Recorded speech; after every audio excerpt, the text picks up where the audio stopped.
Hello everyone, ये female reproductive system का next lecture है और इस लेक्चर में हम लोग मेंस्ट्रुअल साइकिल और यूटेराइन साइकिल्स के बारे में पढ़ेंगे। इससे पहले हम लोग ओवेरियन जो साइकिल्स होती है, ओवल्यूशन कैसे होता है, कैसे क्रोमोजोम का डिवीजन होता है, वो सारी चीज़ें हम लोग पढ़ चुके हैं।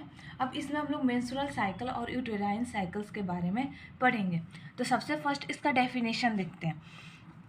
The cyclic changes in the endometrium मैंने बताया कि 3 लेयर होते हैं यूटेरस के, पेरीमैट्रियम, मायोमैट्रियम और इंडोमैट्रियम। ठीक है, पेरीमैट्रियम होता है, फिर ये मायो होता है और फिर ये क्या होता है, अंदर वाली इंडोमैट्रियम। ठीक है, ये इंडोमैट्रियम अंदर वाली लेयर। तो जो अंदर वाली लेयर में साइक्लिक चेंजेज कह रहा है कि अंदर वाली लेयर में जो साइक्लिक चेंजेज यानी हर मंथ, ठीक है, एवरी मंथ जो साइक्लिक चेंजेज आती है उसमें या तो वो टूटता है, सेड ऑफ होता है, या फिर नया बनता है, उसमें जो साइक्लिक चेंजेज आती है एवरी मंथ, उसको हम लोग बोलते हैं मेंस्ट्रुअल साइकिल। ठीक है, या फिर uterine cycle. In response to ovarian hormone, इसमें बहुत सारे हार्मोन के रिस्पॉन्स होता है, सिर्फ एक हार्मोन की वजह से नहीं, बहुत सारा एलएच होता है, एफएसएच होता है, प्रोजेस्टेरॉन होता है, एस्ट्रोजन होता है। ये सारे हार्मोन की चेंजेज की वजह से, ये जो हार्मोन कभी ज़्यादा निकलते हैं कभी कम रिलीज होते हैं, उनकी वजह से जो इंडोमैट्रियम वॉल में जो चेंजेज आता है, कभी वो बनता है, नया बनता है, कभी टूट के गिरता है। ठीक है, वो सारी चेंजेज को हम लोग क्या बोलते हैं, मेंस्ट्रुअल साइकिल बोलते हैं। साइकिल इसलिए बोलते हैं क्योंकि ये साइक्लिक चेंजेज यानी एवरी मंथ ये रिपीट होते रहता है, इसलिए हम लोग साइकिल बोलते हैं। ठीक है, इसको हम लोग बोलते हैं मेंस्ट्रुअल साइकिल। ठीक है, अब इसके 3 फेजेज होते हैं। ठीक है, प्रोलिफरेटिव, सेक्रेटरी, ठीक है, और एक होता है लास्ट में मेंस्ट्रुअल। ठीक है, तो इसको समझने से पहले हम लोग पूरा पिक्टोरियल डायग्राम से समझने की कोशिश करेंगे कि हमारे ओवरी और यूटेरस में क्या चेंजेज होते हैं, उसके बारे में पहले समझेंगे, उसके बाद ये सारे थ्योरी पे जाएंगे। ठीक है, पिक्टोरियल डायग्राम से पहले समझिए। ठीक है, अब इसमें देखिए कि जो मेंस्ट्रुअल साइकिल होता है वो 28 डेज के लिए होता है। कितने दिन के लिए होता है? 28 डेज मेंस्ट्रुअल साइकिल। तो यहाँ पे पहला दिन, फिर दूसरा 7वां दिन, ठीक है, यानी 1 वीक का गैप लेके मैंने डायग्राम बनाया, फिर 14 डेज, फिर 21 डेज, फिर 28 डेज। ठीक है, तो इसमें सबसे पहले हम देखते हैं कि ये जो साइकिल जो होती है उस दौरान कौन कौन से हार्मोन रिलीज होते हैं। तो हमारे हाइपोथैलेमस ग्लैंड जब एक्टिव रहता है तो उससे एंटेरियर पिट्यूटरी ग्लैंड से एफएसएच और एलएच 2 हार्मोन रिलीज होते हैं। ठीक है, follicular stimulating hormone, LH luteinizing hormone. ठीक है, 2 हार्मोन रिलीज होते हैं एंटेरियर पिट्यूटरी ग्लैंड से, जो कि हमारे ओवरी पे, यूटेरस पे काम करते हैं। ठीक है, अब यहाँ पे क्या होता है कि एफएसएच नॉर्मल थोड़ा सा यहाँ पीक पॉइंट थोड़ा सा 14 डेज से पहले थोड़ा सा इसका हाई होता है, फिर ये डाउन हो जाता है। ठीक है, और ये एफएसएच क्या कराता है कि जो फॉलिक्यूल्स होते हैं, यहाँ पे फॉलिक्यूलर जो मैंने ओवेरियन साइकिल बताया जिसमें फॉलिक्यूल्स का ग्रोथ बताया है। ठीक है, primordial, primary follicle, secondary follicle, Graafian follicles, ये जो फॉलिकल्स बनते हैं, ठीक है, इनकी ग्रोथ में हेल्प करता है एफएसएच। एफएसएच क्या करता है? इनकी ग्रोथ में हेल्प करता है, फॉलिक्यूल्स की ग्रोथ में हेल्प करता है। जबकि एलएच जो है वो ओव्यूलेशन में, मेनली इसका क्या काम रहता है? ओव्यूलेशन। ओव्यूलेशन कब होती है? इन बिटवीन मेंस्ट्रुअल साइकिल, यानी 14वें दिन पे ओव्यूलेशन होती है। ओव्यूलेशन क्या होती है कि सेकेंडरी oocyte जब रिलीज होता है, ओवरी से बाहर निकलता है।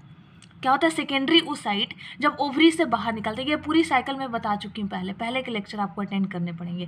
ठीक है, तो जब सेकेंडरी oocyte जो होती है ओवरी से बाहर निकलती है, तो उस दौरान एलएच जो होता है बहुत पीक पॉइंट होता है, सबसे हाई होता है एलएच 14 डेज पे।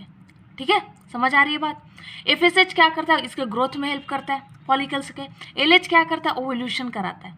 3 फेजेज होते हैं, फॉलिकुलर फेज, ओव्यूलेशन और luteal phase. Luteal phase follicular समझ में आया, फॉलिकल्स का ग्रोथ जिसमें एफएसएच हेल्प करता है। ओव्यूलेशन में एलएच हेल्प करता है, जो ब्लू से मैंने किया है 14 डेज पे। ल्यूटियल क्या होता है कि यहाँ पे अब जब ये वाला जो बच गया, ये वाली जो हिस्सा, ठीक है, उस साइड तो निकल गया बाहर, ये वाली जो हिस्सा ओवरी में बच जाती है वो चेंज हो जाती है कॉर्पस ल्यूटियम में। ठीक है, कॉर्पस ल्यूटियम फिर डिजेनरेट होते होते कॉर्पस एल्बिकन्स में, जो कि कॉर्पस ल्यूटियम क्या रिलीज कराता है? प्रोजेस्टेरॉन को रिलीज कराता है। ठीक है, तो यहाँ पे अब धीरे धीरे एलएच और एफएसएच कम हो जाता है, और इस फेज को हम लोग क्या बोलते हैं? ल्यूटियल फेज, क्योंकि यहाँ पे ल्यूटियल फेज आती है। ठीक है, ये जो बची हुई पार्ट रहती है ग्राफियन फॉलिकल्स की, ये कौन सी है? ग्राफियन फॉलिकल्स है। ये ग्राफियन फॉलिकल्स की जो बची हुई पार्ट रहती है वो धीरे धीरे डिजेनरेट होती है, जिसे हम लोग बोलते हैं ल्यूटियल फेज। ठीक है, और कॉर्पस ल्यूटियम क्या रिलीज करती है? कौन सी हार्मोन? Progesterone hormone. यहाँ पे कौन सी हार्मोन की बात हो रही है? यहाँ पे प्यूटेटरी हार्मोन, LH और FSH, यहाँ पे प्यूटेटरी हार्मोन की बात हो रही है। ठीक है, ठीक उसी तरह हमारे बॉडी में ओवेरियन हार्मोन भी होते हैं। ओवेरियन हार्मोन कौन कौन से होते हैं? इस्ट्रोजन, ग्रीन वाली जो है इस्ट्रोजन की लेवल है, और ब्लू वाली यहाँ पे जो दर्शा रखी है मैंने, ब्लू वाली, ये है प्रोजेस्टेरॉन। ठीक है, जो रिलीज कौन करता है प्रोजेस्टेरॉन को? Corpus luteum. अब देख रहे हैं कि यहाँ पे जो कॉर्पस ल्यूटियम, शुरुआत में क्या है, प्रोजेस्टेरॉन का लेवल बहुत कम है। ठीक है, बहुत कम है, लेकिन जैसे ही कॉर्पस ल्यूटियम बनता है प्रोजेस्टेरॉन का लेवल बहुत हाई हो जाता है, क्योंकि इसी फेज में, इधर वाले ही साइकिल में 14 डेज के बाद ही कॉर्पस ल्यूटियम जो बनता है, उसके बाद प्रोजेस्टेरॉन रिलीज करता है, तो उस दौरान प्रोजेस्टेरॉन का लेवल देखिए हाई है। ठीक है, तो ये होती है इस्ट्रोजन। इस्ट्रोजन कहाँ से रिलीज होती है? इसके फॉलिकल्स से। फॉलिकल्स को बनाने में हेल्प करता है FSH। जब फॉलिकल्स ये बन जाते हैं तो ये फॉलिकल्स क्या रिलीज करने लगते हैं? इस्ट्रोजन। क्या रिलीज करते हैं? इस्ट्रोजन। ठीक है, अब ये हमारी रही हार्मोन और ये रहा हमारा ओवरी के अंदर का पार्ट। ठीक है, अब हमारे यूटेरस पे क्या फ़र्क पड़ता है? ठीक है, अब हमारी यूटेरस पे क्या फ़र्क पड़ता है? तो यूटेरस में शुरुआत के 1 to 5 डेज में, ठीक है, 1 to 5 डेज में ये होती है मेंसेज होती है, मेंस्ट्रुअल साइकिल यानी मेंसेज, ब्लीडिंग होती है। ठीक है, इस दौरान ब्लीडिंग होती है, और ये जितनी भी इंडोमेट्रियम वॉल होती है, ये इंडोमेट्रियम इनर वॉल जो होती है वो टूट के बाहर आ जाती है, निकल जाती है बॉडी से बाहर। ठीक है, थ्रू वेजाइना बाहर निकल जाती है। तो अब नई इंडोमेट्रियम वॉल की पॉलीफरेशन होती है। ठीक है, नई इंडोमेट्रियम वॉल बनती है। अब वो जो चीज़ें टूट गई, ये साइक्लिक चेंजेज है, फिर अगले नेक्स्ट मंथ के लिए यूटेरस को रेडी होना पड़ता है, तो फिर यूटेरस का जो इंडोमेट्रियम वॉल है वो फिर से नया बनता है। ठीक है, तो यहाँ पे फिर से ये धीरे धीरे नया बनना शुरू हो जाता है। देखिए इसकी थिकनेस बढ़ते जा रही है, फिर से ये नया बनने लगता है। ठीक है, तो अब यहाँ पे देखिए इसमें जो हार्मोन हेल्प करता है वो होती है प्रोजेस्टेरॉन। ठीक है, प्रोजेस्टेरॉन जो होती है इसकी थिकनिंग ऑफ वॉल में हेल्प करते हैं, न्यू वॉल को प्लोरीफरेट करने के लिए हेल्प करती है। ठीक है, अब यहाँ पे देखिए कि यहाँ पे जो 3 फेजेस थे, ये जो 3 फेजेस आपको दिख रहे हैं, फॉलिक्यूलर, ओवल्यूशन, ल्यूटियल, ये आपकी ओवेरियन साइकिल के थे। ये 3 फेजेस किसके थे? ओवेरियन साइकिल के लिए। अब जो बाकी 3 फेजेज हैं, मेंसेज, प्रोलिफरेटिव और सेक्रेटरी, ये 3 फेजेज जो हैं वो मेंस्ट्रुअल साइकिल के फेजेज हैं। किसके? मेंस्ट्रुअल साइकिल, क्योंकि इनमें मेंसेज हो रही है। ठीक है, तो पहला फेज होता है मेंसेज, जब मेंसेज रिलीज हो यानी ब्लीडिंग, हेवी ब्लीडिंग वगैरह होती है। प्रोलिफरेटिव होती है कि नया, फिर से नया यूटेराइन सेल्स का बनना, यूटेराइन वॉल्स का नया बनना धीरे धीरे, ये कहलाती है प्रोलिफरेटिव।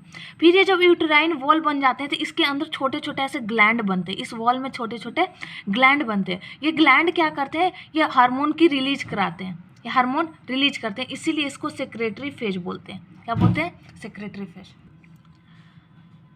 ये थी सेक्रेटरी फेज। उसके बाद आती है कि हमारे इंडोमेट्रियम वॉल में क्या चेंजेज आते हैं। ठीक है, तो इसमें हम लोग देखेंगे इंडोमेट्रियम वॉल में चेंजेस के बारे में देखेंगे। तो जब मेंसेस स्टार्टिंग होती है तो इसमें जो होती है इंडोमेट्रियम वॉल जो होती है वो सेड ऑफ होती है। क्या होती है? Said of. जब ये सेड ऑफ होती है तो इसकी थिकनेस जो होती है डिक्रीज करती है। फिर जब प्रोलिफरेटिव फेज आती है तो इसकी थिकनेस जो होती है धीरे धीरे इंक्रीज करती है और इसमें बहुत सारे ग्लैंड्स बन जाते हैं। जो ये ग्लैंड्स होते हैं वो रिलीज कराते हैं प्रोजेस्टेरॉन हार्मोन। ठीक है, तो ये पूरी पिक्टोरियल डायग्राम के थ्रू रहा है। इसमें कौन कौन से हार्मोन काम करती है? एंटीरियर पिट्यूटरी ग्लैंड से हार्मोन काम करती है और साथ में ओवेरियन हार्मोन काम करती है। ठीक है, अब नेक्स्ट इसमें हम लोग डेफिनेशन देख चुके थे। अब लाइक इसमें देखना है कि 3 फेजेज जो है इसके मेंस्ट्रुअल साइकिल के जो 3 फेजेज हैं उनके बारे में हम लोग देखेंगे। तो यहाँ पे जो मैं फिगर से 3 फेजेज इसके बताई थी, मेंसेज, प्रोलिफरेटिव और सेक्रेटरी, तो इन तीनों फेजेज के बारे में देखेंगे कि क्या क्या चेंज आते हैं इंडोमेट्रियम वॉल में। ये जो इंडोमेट्रियम वॉल है इसमें क्या क्या चेंजेज आते हैं उसके बारे में देखेंगे। ठीक है, तो सबसे पहला है इसमें प्लोरिफरेटिव फेज। इसको हम लोग फॉलिक्यूलर फेज भी बोलते हैं क्योंकि इसी फेज के दौरान जो फॉलिकल्स होता है कि प्राइमरी फॉलिकल्स से सेकेंडरी फॉलिकल्स और फिर उसके बाद ग्रेफियन फॉलिकल्स में चेंज होता है, तो फॉलिक्यूलर फेज होती है। ठीक है, इसमें फॉलिकल्स नया नया बनता है। फिर उसके बाद ये जो फेज आती है just after the last menstrual phase, यानी लास्ट मेंस्ट्रुअल फेज के तुरंत बाद आती है, क्योंकि प्लोरिफरेटिव में क्या होता है कि जो यूटेरस वॉल होती है, जो यूटेरस वॉल सेड ऑफ हो जाती है, वो नई यूटेरस वॉल वहाँ पे बनती है। ठीक है, और वहाँ पे इस तरह से स्ट्रेट लाइक एक कुछ ग्लैंड्स बनते हैं, उसमें इनलार्जमेंट ऑफ यूटेराइन ग्लैंड जो कि स्ट्रेट होते हैं, फिर बाद में ये जन्ने सेक्रेटरी फेज में जब जाते हैं तो इनकी ग्लैंड्स की जो साइज होती है और भी इंक्रीज कर जाती है, ठीक है।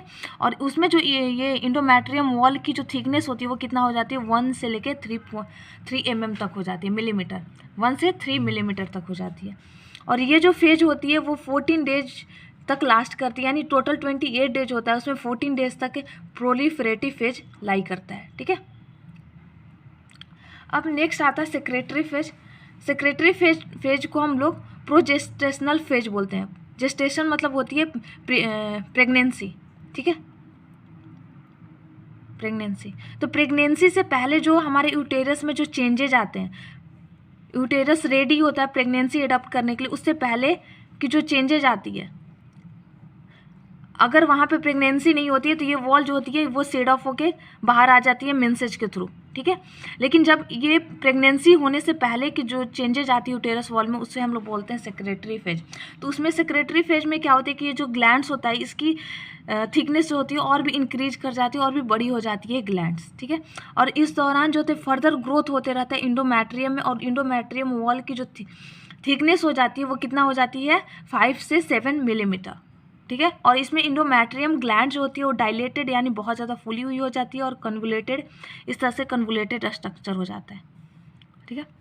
ये शुरुआत के 14 डेज में ये लाई करता है, ये लास्ट के 14 डेज में, टोटल 28 डेज होते हैं, तो शुरुआत के 14 डेज में प्रोलिफरेटिव फेज आता है और लास्ट के 14 डेज में सेक्रेटरी फेज आता है। अब इसमें क्या होता है कि यूटेरस प्रिपरेशन फॉर प्रेगनेंसी, इसकी मीनिंग मैंने समझा रहा है कि इसमें बाय सिक्रीशंस ऑफ प्रोजेस्ट्रॉन कहाँ से रिलीज होता है, कॉर्पस ल्यूटियम से। कॉर्पस ल्यूटियम क्या था, degenerated part of Graafian follicles.